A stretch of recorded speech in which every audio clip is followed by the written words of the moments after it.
sa kaalaman ng marami, ay matagal nang inumpisahan ng Philippine Navy, ang paggawa sa pang-siyam na Shoaldag 5 Fast Attack Interdiction Craft, sa bagong upgraded naval shipyard nito sa Cavite. Makikita sa mga larawan na kuha nitong mga nakaraang araw, ang nasabing pang-siyam na Shoaldag Mk5, na halos tapos na at nilo-launch na sa tubig. Mapapansing wala pa ang mga communication equipments at ang navigation radar nito, ngunit makikita na nakahanda na ang probisyon para sa mga armaments nito, lalo na ang 25mm Typhoon weapon system bilang main gun, 20mm cannon bilang secondary gun. Ayon sa Wikipedia, ay armado din ng depth charge ang lahat ng mga Shoaldag Fast Attack Interdiction Craft ng Pilipinas, para sa mga anti-submarine operation. Inaasahang matapos sa susunod na buwan, ang pang-siyam na Shoaldag Fast Attack Interdiction Craft na ito, upang makumplito ang kabuohang 9 na vessels, na inorder ng Pilipinas sa kumpanyang Israel Shipyard Limited.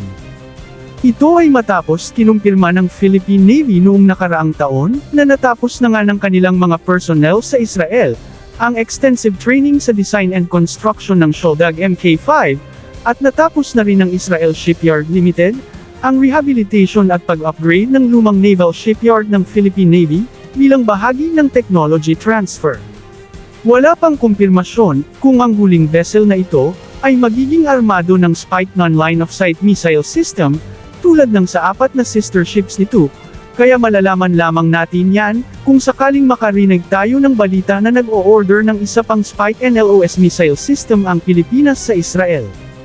Dahil kasama sa agreement ng Pilipinas at Israel sa pagbili ng mga attack crafts na ito, ang design ownership at technology transfer, kaya inaasahang ang pinakaunang locally made na Shoaldag Fast Attack Interdiction Craft na ito, ay ang umpisa pa lamang, sa marami pang mga Shoaldag Mk5 na gagawin ng Philippine Navy. Tinatayang nasa 40 Shoaldag ang initial requirement ng Philippine Navy, para sa kanilang Littoral Combat Force, na inaasahang lahat ng ito ay unti-unting gagawin dito sa kanilang naval shipyard. Ang pag-launch na ito ng Philippine Navy sa pinakaunang barko na kanilang ginawa sa kanilang mismong sariling shipyard, ay hudyat na rin sa unti-unting pag-venture ng Philippine Navy, na gumawa ng mga mas malalaki pang mga barko, tulad na lamang ng kanilang planong gumawa ng mga patrol vessels gamit ang design ng Jacinto-class corvette.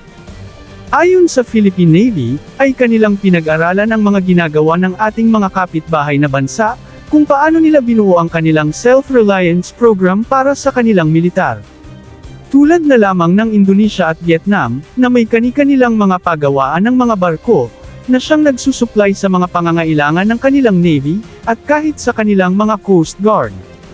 Ang Pilipinas bilang nag-umpisa pa lamang sa pagbuo ng kanyang self-reliance defense posture. Dahil sa ilang dekadang hindi binigyan ng priority ang pagpapanatili ng kakayahan ng kanyang hukbong sandatahan, ay masasabing malayong-malayo na sa self-reliance defense posture ng Indonesia at Vietnam, ngunit ayon sa ating Philippine Navy, ay mission at vision nila ngayon, ang habulin ng malaking gap ng Pilipinas at kanyang mga kapitbahay sa paggawa ng mga naval vessels, at tiwala silang mangyayari ito.